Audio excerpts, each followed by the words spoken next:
You judge a dog by the soul way.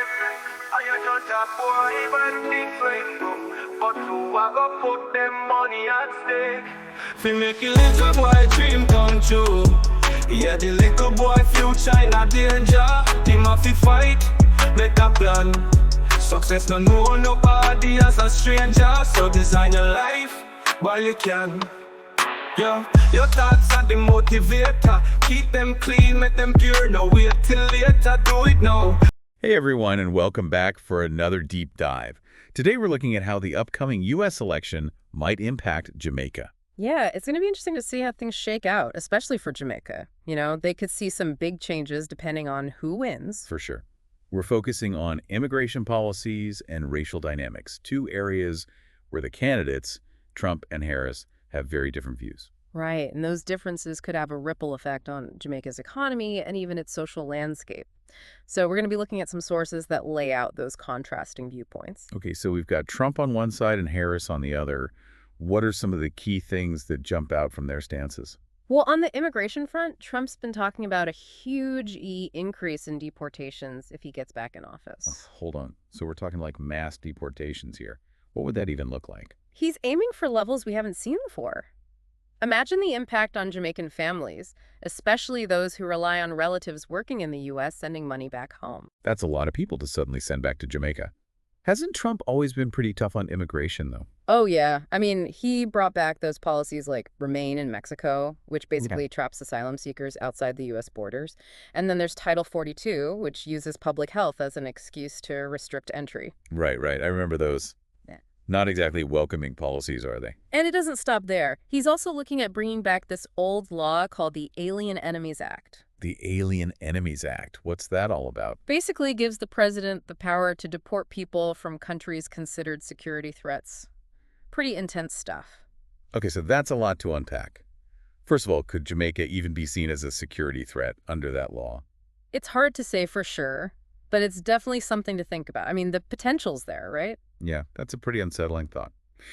But let's say for a minute that mass deportation does happen under Trump. What would that do to Jamaica's economy and society? Well, Jamaica and other Caribbean nations like Haiti would be hit hard.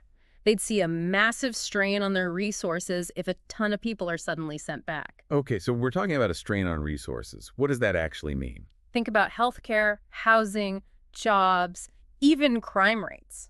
Everything could be affected. So basically more people needing access to already limited resources. Exactly. And that can lead to all sorts of problems. It can disrupt the social fabric and create instability. And then there's the issue of remittances. Yeah. A lot of Jamaican families depend on that money, right? Absolutely. Yeah. It's a lifeline for many, and it contributes a lot to Jamaica's GDP. If that money dries up, the economic consequences could be devastating. So far, it sounds like a Trump presidency could be pretty tough on Jamaica. But let's hear the other side of the story. Right, let's switch gears and talk about Kamala Harris and the Biden administration's approach to things. Okay, so how is Harris's approach different? Well, she's more focused on tackling the root causes of migration. She wants to understand why people are leaving their homes in the first place. So it's more about addressing the underlying problems instead of just shutting the door. Exactly. The Biden administration wants to work with countries in the region, including Jamaica, to create more opportunities and improve security conditions. That makes sense. But are they doing anything concrete to help migrants right now? Yeah, they've actually offered work permits to some migrants, including Haitians. But there are conditions, of course. Conditions like what? Well, things like proving financial stability and having a specific reason for migrating. It's not a free-for-all. So it sounds like a step in the right direction, even if it's not perfect. Definitely. It's a step towards creating more stability and opportunities. But it's important to remember that Harris is also focused on border security. So it's like a balancing act, trying to help people while also maintaining security. Exactly. They're cracking down on organized crime and smuggling networks, which makes it tougher for people trying to enter the U.S. illegally. Okay, that makes sense. Yeah. But what does all of this mean for Jamaica in the long run? That's the big question, isn't it? If more people can migrate legally, it could lead to a more stable flow of remittances. Which would be a good thing for Jamaica's economy, right? Absolutely. But if the requirements are too strict, it could push people towards those riskier, unauthorized routes. So it's a bit of a gamble either way. Yeah. It's all so complicated. It really is. And that brings us to another big piece of the puzzle. Racism. How might this election impact racial dynamics both in the U.S. and in Jamaica? Yeah, that's a huge issue that we definitely need to talk about. It's all connected to this immigration debate, isn't it? Absolutely. How a president talks about immigration can have a huge impact on racial attitudes and actions. And the U.S. is already pretty divided right now. Right. Could a Trump win, with all his America First rhetoric, lead to more discrimination against Caribbean communities? It's definitely a concern, especially considering some of his past statements and policies. Yeah, some of that stuff has been pretty inflammatory. It could make things a lot worse for Jamaicans living in the U.S. It could. And that could have ripple effects back in Jamaica, too. Wow. So much to think about. I think we need to unpack this racism issue a bit more. Agreed. We'll dive into that in the next part of our deep dive. Okay, so let's talk more about this whole racism thing. We were saying how it could get worse in the U.S. depending on who wins. Right, and how that could impact Jamaicans living there, but also back in Jamaica. Exactly. Jamaica has its own complex history with race, shaped by colonialism and slavery. Yeah, those wounds run deep and they're not fully healed. And what happens in the U.S. with race doesn't stay there. It can have an impact all over the globe. Especially in a place like Jamaica with such strong ties to the U.S., both through culture and the diaspora. Right, so heightened racial tensions in the U.S. could easily spill over and make things worse in Jamaica. It's almost like whatever happens in the U.S. could trigger something in Jamaica. It's definitely a possibility. We've seen it happen before in history. And now with the social media, everything just spreads so much faster. Yeah, people are constantly bombarded with news and opinions from everywhere. It all shapes how they see things. So it's not all doom and gloom, though. Right. I mean, if things improve in the U.S., that could have a positive effect, too. Exactly. Progress in one place can inspire progress in another. It's all connected. Okay, so we were talking about all these legal protections for migrants earlier and how a new administration could potentially overturn them. Yeah, that's a real concern, especially if Trump gets back in. He's been pretty clear about his stance on immigration.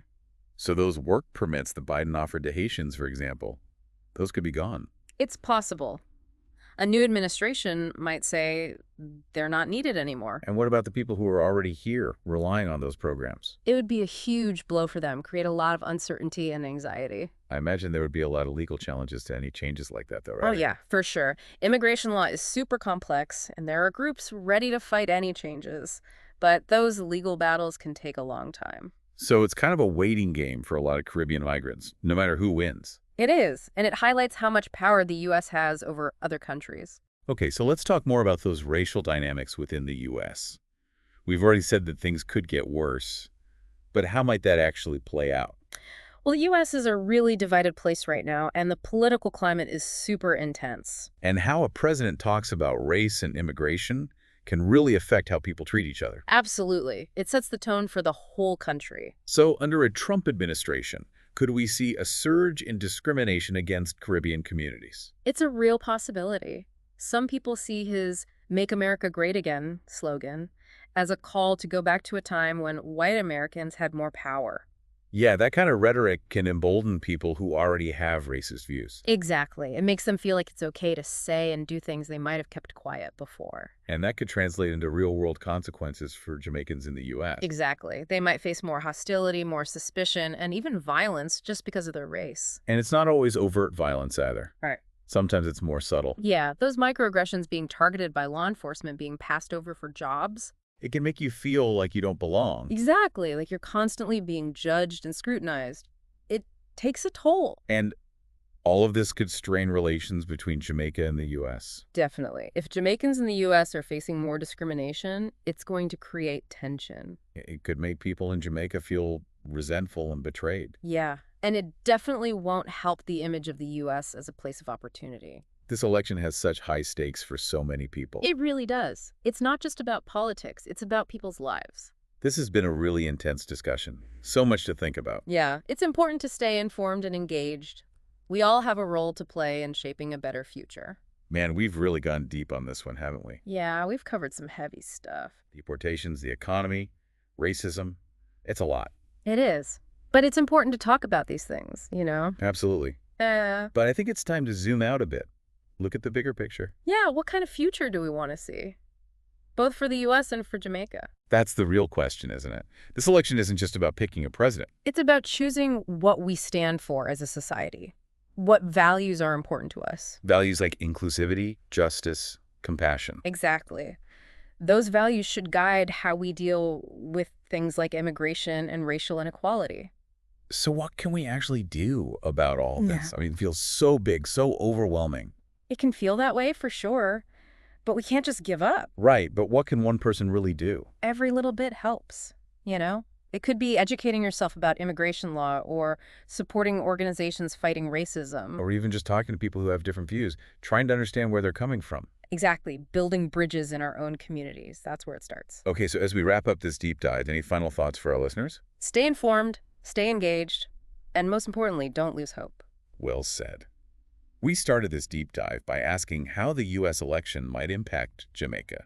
We looked at the very different approaches of Trump and Harris and how those could play out for Jamaica. We talked about the economy, social issues, even the possibility of mass deportations. It's been a lot to unpack, but it all comes back to this idea of interconnectedness. What happens in one part of the world affects everyone else. And we all have a role to play in creating a more just and equitable future. So let's remember that as we head to the polls.